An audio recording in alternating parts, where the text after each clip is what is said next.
নমস্কার। আজকে খুব গুরুত্বপূর্ণ একটা বিষয় নিয়ে আলোচনা করব। অনেক অভিভাবককেই দেখি যে নিজের রাগ সংবরণ করতে পারেন না এবং রেগে গিয়ে বাচ্চার ওপর প্রচণ্ড মারধর করেন। কিন্তু আপনি আপনার বাচ্চার সাথে এই যে ব্যবহারটা করলেন, এটা কিন্তু ও আপনার থেকে শিখে গেল এবং যখন ও রেগে যাবে তখন কিন্তু ও একই ব্যবহার করবে।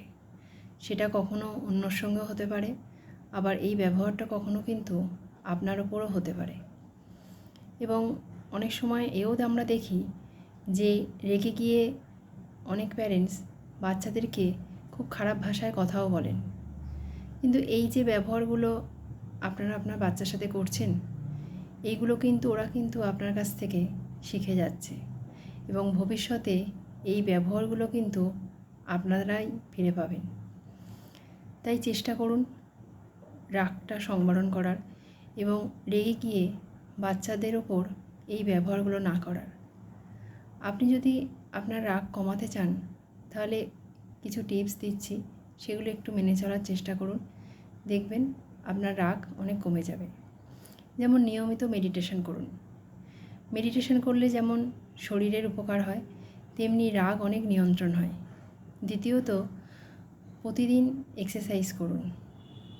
তৃতীয়ত, যখন মনে করবেন আপনি খুব রেগে যাচ্ছেন তখন অন্য প্রসঙ্গ নিয়ে আসুন, চেষ্টা করুন সেই প্রসঙ্গ থেকে সরে যাওয়ার।